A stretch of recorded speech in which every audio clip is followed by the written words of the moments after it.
ಶನಿವಾರ ವಿಶಾಖಪಟ್ಟಣದಲ್ಲಿ ಭಾರತ ಮತ್ತು south Africa ತಂಡಗಳ ನಡುವೆ ಮೂರನೇ ಏಕದಿನ ಪಂದ್ಯ ನಡೆದಿದೆ. ಸೌತ್ ಆಫ್ರಿಕಾದ ಎದುರು ನಡೆದಿರುವ ಮೂರನೇ ಏಕದಿನ ಪಂದ್ಯ ಟೀಂ ಇಂಡಿಯಾದ ಮಟ್ಟಿಗೆ ತುಂಬಾನೇ ಮುಖ್ಯವಾಗಿರುವಂತಹ ಪಂದ್ಯವಾಗಿದೆ. ಸೌತ್ ಆಫ್ರಿಕಾ ಎದುರು ನಡೆದಂತಹ ಟೆಸ್ಟ್ ಸರಣಿಯನ್ನ ಟೀಂ ಇಂಡಿಯಾ ಹೀನಾಯವಾಗಿ 2-0 ಅಂತರದಲ್ಲಿ ಸೋತಿತ್ತು. ಸೌತ್ ಆಫ್ರಿಕಾದ ಎದುರು ಟೆಸ್ಟ್ ಸರಣಿಯನ್ನ ಟೀಂ ಇಂಡಿಯಾ ಈ ರೀತಿಯಾಗಿ ಹೀನಾಯವಾಗಿ ತವರಿನಲ್ಲೇ ಸೋಲಬಹುದೆಂಬ ನಿರೀಕ್ಷೆಯಲ್ಲಿ ಕ್ರಿಕೆಟ್ ಪ್ರೇಮಿಗಳು ಇರಲಿಲ್ಲ. ಆದರೆ ಟೆಸ್ಟ್ ಸರಣಿಯಲ್ಲಿ ಟೀಂ ಇಂಡಿಯಾ ಒಂದು ಕಳಪೆ ಪ್ರದರ್ಶನ ತೋರುವುದರ ಮೂಲಕ ಸೌತ್ ಆಫ್ರಿಕಾ ಎದುರು ಟೆಸ್ಟ್ ಸರಣಿಯನ್ನ ಹೀನಾಯವಾಗಿ ಸೋತಿತ್ತು. ಅದರ ಕನಿಷ್ಠ ಪಕ್ಷ ಏಕದಿನ ಮತ್ತು ಟಿ20 ಸರಣಿಯಲ್ಲಾದರೂ ಒಂದು ಭರ್ಜರಿ ಪ್ರದರ್ಶನ ತೋರುವುದರ ಮೂಲಕ ಟೀಂ ಇಂಡಿಯಾ ಈ ಎರಡು ಸರಣಿಯನ್ನ ಗೆಲ್ಲಬಹುದೆಂಬ ನಿರೀಕ್ಷೆಯಲ್ಲಿ ಟೀಂ ಇಂಡಿಯಾದ ಅಭಿಮಾನಿಗಳಿದ್ದಾರೆ. ಸೌತ್ ಆಫ್ರಿಕಾದ ಎದುರು ನಡೆದಂತ ಮೊದಲ ಏಕದಿನ ಪಂದ್ಯದಲ್ಲಿ ಭಾರತ 349 ರನ್ಗಳ ಟಾರ್ಗೆಟ್ ಅನ್ನ ಪ್ರಯಾಸದಾಯಕವಾಗಿ ಡಿಫೆಂಡ್ ಮಾಡಿಕೊಂಡಿತ್ತು. ಆದರೆ ಎರಡನೇ ಏಕದಿನ ಪಂದ್ಯದಲ್ಲಿ ಟೀಂ ಇಂಡಿಯಾ 358 ರನ್ಗಳನ್ನು ಒಪ್ಪದಿದ್ದರೂ ಕೂಡ ಈ ಮೊತ್ತವನ್ನು ಡಿಫೆಂಡ್ ಮಾಡಿಕೊಳ್ಳಲು ಎರಡನೇ ಏಕದಿನ ಪಂದ್ಯದಲ್ಲಿ ಟೀಂ ಇಂಡಿಯಾಕ್ಕೆ ಸಾಧ್ಯವಾಗಲಿಲ್ಲ. ಈ ಕಾರಣದಿಂದ ಇದೀಗ ಏಕದಿನ ಸರಣಿ 1-1ರಲ್ಲಿ ಸಮಬಲವಾಗಿದೆ. ಇನ್ನು ವಿಶಾಖಪಟ್ಟಣದಲ್ಲಿ ನಡೆದಿರುವ ಮೂರನೇ ಏಕದಿನ ಪಂದ್ಯದಲ್ಲಿ ಟೀಂ ಇಂಡಿಯಾ ಎಲ್ಲಾ ವಿಭಾಗದಲ್ಲೂ ಒಂದು ಭರ್ಜರಿಯಾದಂತಹ ಪ್ರದರ್ಶನ ತೋರಲೇಬೇಕಾಗಿದೆ. ಅದರಲ್ಲೂ ಮುಖ್ಯವಾಗಿ ಟೀಂ ಇಂಡಿಯಾದ ಬೌಲರ್ಸ್ಗಳು ಮೂರನೇ ಏಕದಿನ ಪಂದ್ಯದಲ್ಲಿ ಒಂದು ಉತ್ತಮ ಬೌಲಿಂಗ್ ದಾಳಿ ನಡೆಸುವುದರ ಮೂಲಕ ಸೌತ್ ಆಫ್ರಿಕಾ ತಂಡವನ್ನು ಕಟ್ಟಿಹಾಕಿ ಮೂರನೇ ಏಕದಿನ ಪಂದ್ಯದಲ್ಲಿ ಟೀಂ ಇಂಡಿಯಾಕ್ಕೆ ಗೆಲುವನ್ನು ತಂದು ಕೊಡಬೇಕಾಗಿದೆ. ಇನ್ನು ಮೂರನೇ ಏಕದಿನ ಪಂದ್ಯ ಟೀಂ ಇಂಡಿಯಾಕ್ಕೆ ಎಷ್ಟು ಮುಖ್ಯವೋ ಕೋಚ್ ಗಂಭೀರ್ ಕೂಡ ಅಷ್ಟೇ ಮುಖ್ಯವಾಗಿದೆ. ಒಂದು ವೇಳೆ ಮೂರನೇ ಏಕದಿನ ಪಂದ್ಯದಲ್ಲಿ ಟೀಂ ಇಂಡಿಯಾ ಸೋತು ಬಿಟ್ಟು ಆಗ ಕೋಚ್ ಗೌತಮ್ ಗಂಭೀರ್ ಮೇಲೆ ಆಗಲಿರುವ ಪರಿಣಾಮಗಳು ಏನೇನು ಎಂಬುದರ ಡೀಟೇಲ್ಸ್ ಅನ್ನ ಈ ವಿಡಿಯೋದಲ್ಲಿ ನಾವು ನಿಮ್ಮ ಜೊತೆ ಶೇರ್ ಮಾಡಲಿದ್ದೇವೆ. ಸುದ್ದಿಯ ಡೀಟೇಲ್ಸ್ ಅನ್ನ ಕೊಡುವುದಕ್ಕಿಂತ ಮುಂಚೆ ನೀವು ಟೀಂ ಇಂಡಿಯಾದ ಅಭಿಮಾನಿಗಳಾಗಿದ್ದಲ್ಲಿ ಈ ವಿಡಿಯೋಕ್ಕೊಂದು ಲೈಕ್ ಮಾಡಿ. ಹಾಗೆಯೇ ಸೌತ್ ಆಫ್ರಿಕಾದ ಎದುರು ನಡೆದಿರುವ ಮೂರನೇ ಏಕದಿನ ಪಂದ್ಯದಲ್ಲಿ ಟೀಂ ಇಂಡಿಯಾ ಕೆಲವನ್ನ ಕಾಣುವುದರ ಮೂಲಕ ಏಕದಿನ ಸರಣಿಯನ್ನ ಟೀಂ ಇಂಡಿಯಾ ಗೆದ್ದುಕೊಳ್ಳುತ್ತದೆ ಅಂತ ನಿಮಗೆ ಅನಿಸುತ್ತದೆಯೋ ಅಥವಾ ಇಲ್ಲವೋ ಎಂಬ ನಿಮ್ಮ ಅನಿಸಿಕೆಯನ್ನ ತಪ್ಪದೇ ಕಮೆಂಟ್ ಬಾಕ್ಸ್ ಅಲ್ಲಿ ತಿಳಿಸಿ.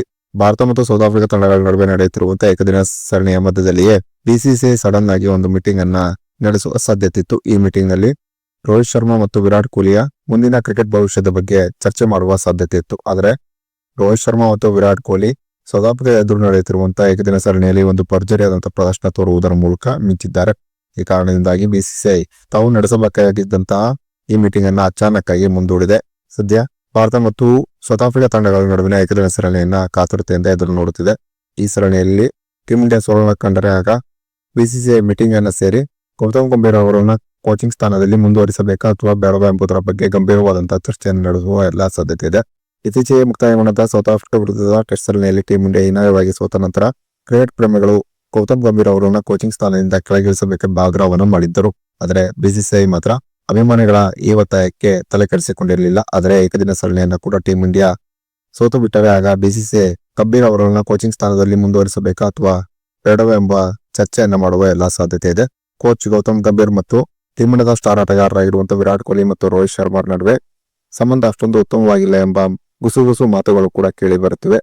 ಈ ಕಾರಣದಿಂದಾಗಿ ಸೌತ್ ಆಫ್ರಿಕಾ ಎದುರು ನಡೆದಿರುವ ಮೂರನೇ ಏಕದಿನ ಪಂದ್ಯದಲ್ಲಿ ಟೀಂ ಇಂಡಿಯಾ ಸೋಲನ್ನು ಕಂಡರೆ ಆಗ ಬಿಸಿಸಿಐ ಯಾವ ರೀತಿಯಾದಂತಹ ನಿರ್ಧಾರವನ್ನು ತೆಗೆದುಕೊಳ್ಳುತ್ತದೆ ಎಂಬುದನ್ನ ಕಾದು ನೋಡಬೇಕಾಗಿದೆ.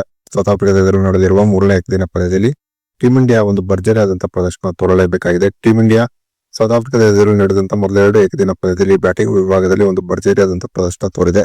ಅದರ ಬೌಲಿಂಗ್ ನಲ್ಲಿ ನಿರೀಕ್ಷೆಗೆ ತಕ್ಕಾಗಿ ಒಂದು ಉತ್ತಮವಾದ ಪ್ರದರ್ಶನ ತೋರಲು ವಿಫಲವಾಗುತ್ತಿದೆ.